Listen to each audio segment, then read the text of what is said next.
বাংলাদেশকে নিয়ে এই মুহূর্তে চক্রান্ত এবং ষড়যন্ত্র করছে। আমাদের এই কথিত বিরোধী দল জামাত ইসলাম এবং এনসিপি, দুঃখ লাগে সেই স্বাধীনতা বিরোধী দল আজকে রাষ্ট্রের প্রধান বিরোধী দল। যেভাবে ইসরায়েল ফিলিস্তিন অশান্ত করে রেখেছে, বাংলাদেশকে জামাত ইসলাম অশান্ত করার পায়তারা করছে। আপনারা দেখেছেন যে জামাতের নেতৃবৃন্দ বলছে যে ইতিহাসের সেরা বিরোধী দল। যারা ইতিহাসের সেরা হয় তারা কি এইভাবে নিজেরা বলে যে আমরা সেরা? যে সময় মাননীয় প্রধানমন্ত্রী তিনি দুটি রাষ্ট্রীয় সফরে ছিলেন, সে সময় নানা ধরনের চক্রান্ত এবং ষড়যন্ত্র করা হয়েছিল যাতে করে এই সফর ব্যর্থ হয়। কিন্তু এই চক্রান্তকে মোকাবেলা করে আমরা সকল সফর আমরা দেখেছি এবং চীনের সাথে বাংলাদেশের যে সম্পর্ক, আমরা মনে করি এই সম্পর্ক আরো অনেক দূর এগিয়ে যায়। আমি চীনে গিয়েছিলাম গণঅভ্যুত্থানের পরে, চীনের সরকারের আমন্ত্রণে চীনে গিয়েছিলাম। চীন যেভাবে এগিয়ে গেছে অল্প সময়ের মধ্যে, বাংলাদেশে শুধুমাত্র সঠিক নেতৃত্বের অভাবে এবং একই সাথে যেভাবে বাংলাদেশকে ভারতের পরব রাজ্য বানানোর একটি চক্রান্ত আওয়ামী লীগ করেছিল, এই কারণে কিন্তু চীনের মতন আমরা এগিয়ে যেতে পারিনি। তবে আমি দৃঢ় বিশ্বাস করি ইনশাআল্লাহ বাংলাদেশের মাননীয় প্রধানমন্ত্রীর নেতৃত্বে চীন যেভাবে উন্নত হয়েছে, বাংলাদেশ একইভাবে একটি উন্নত সমৃদ্ধ রাষ্ট্র হিসেবে বিশ্বের বুকে মাথা উঁচু করে দাঁড়াবে। আমি আগেই যে কথা বলছিলাম যে বাংলাদেশকে নিয়ে এই মুহূর্তে চক্রান্ত এবং ষড়যন্ত্র করছে আমাদের এই কথিত বিরোধী দল জামাত ইসলাম এবং এনসিপি। একটি স্বাধীন রাষ্ট্রে এবং এই স্বাধীন রাষ্ট্রের জন্য যে দলটি এই রাষ্ট্রের বিরোধিতা করেছে, দুঃখ লাগে সেই স্বাধীনতা বিরোধী দল আজকে রাষ্ট্রের প্রধান বিরোধী দল। যারা বাংলাদেশের স্বাধীনতা চায়নি তাদের হাতে কি সার্বভৌমত্ব নিরাপদ? বন্ধুগণ, কোনোভাবেই নিরাপদ নয়। সুতরাং আমি বলতে চাই, যেভাবে ইসরায়েল ফিলিস্তিনকে অশান্ত করে রেখেছে, বাংলাদেশকে জামাত ইসলাম অশান্ত করার পায়তারা করছে। তো এগুলো আমাদেরকে মোকাবেলা করতে হবে। আপনারা দেখেছেন যে জামাতের নেতৃবৃন্দ বলছে যে ইতিহাসের সেরা বিরোধী দল। চক্রান্ত, সেই চক্রান্ত বুঝে ফেলিয়েছে।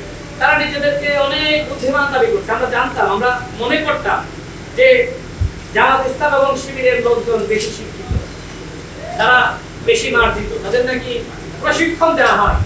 তাদের এমনই প্রশিক্ষণ দেওয়া হয়েছে যে তাদের একজন এমপি, আপনারা দেখেছেন ব্যারিস্টার আরমান সাহেব, তিনি একটি কবিতা পাঠ করতে গিয়ে আমাদের মাননীয় এমপি ফজলুর রহমান, বীর মুক্তিযোদ্ধা, তিনি যেভাবে কবিতা সুরে সুরে জাতীয় সংসদে প্রতিবাদ করেন, ঠিক তার মতন আরেকজন যোগ্য সংসদ সাজতে গিয়ে আমরা দেখলাম যে মরুকে গরু বলা হয়েছে, মানে মরুভূমিকে তারা গরু বলছে। তো এই হচ্ছে তাদের যোগ্যতা। তাদের যোগ্যতা আমরা দেখেছি যে বাজেট দিয়ে তাদের একজন এমপি আমির হামজা, যিনি ওয়ার্ল্ড মাহফিলে আমাকে নিয়ে নানান ধরনের মন্তব্য করেছেন, তিনি বলছেন যে বাজেট 200 কোটি বা 600 কোটি হলে ভালো হবে। সাংবাদিক ভাইরা, আপনাদের কাছে আমার প্রশ্ন, 200 কোটি টাকা দিয়ে কি একটা ফ্লাইওভার করা যাবে? ওই ফ্লাইওভারের অর্ধেকই তো করা যাবে না। সুতরাং তাদের যোগ্যতা ঠিক এইরকম যে বাজেট নিয়ে তাদের কোনো যৌক্তিক সমালোচনা নাই। কারণ এই বাজেট স্মরণকালের সেরা বাজেট। 20 বছর পরে বিএনপি জনগণের ভোটে দায়িত্ব গ্রহণ করেছে, বিএনপিকে উন্নয়ন করতে হবে না? সুতরাং বাজেট যদি মানে যৌক্তিক না হয়, বিএনপি কিভাবে এই সামাজিক নিরাপত্তামূলক যে কর্মসূচি এবং জনবান্ধব যে কর্মসূচিগুলো, ফ্যামিলি কার্ড, কৃষি কার্ড, বিএনপি এই কর্মসূচিগুলো হাতে নিয়েছে কাদের জন্য? যাতে করে গরিব মানুষেরা তাদের ভারসাম্য থাকে ধনীদের সাথে।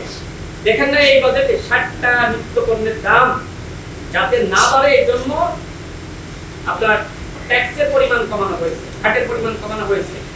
অথচ আমাদের বিরোধী দল তারা এই বাজেটের যৌক্তিক কোনো সমালোচনা জাতীয় সংসদে করতে পারে নাই, করতে পেরেছে আমরা দেখি না। বরং ডক্টর রেজা কিবরিয়া, তিনি সরকারি দলের এমপি হয়েও তিনি এই বাজেটের জন্য কিছু পরামর্শ দিয়েছেন যে এই বাজেটে এই বিষয়গুলো এইভাবে দেখলে, এইভাবে করলে বা আগামীতে এইভাবে এই বাজেটের পরিকল্পনা বাস্তবায়ন করলে সরকার সফল দেশের জনগণ উন্নত হবে।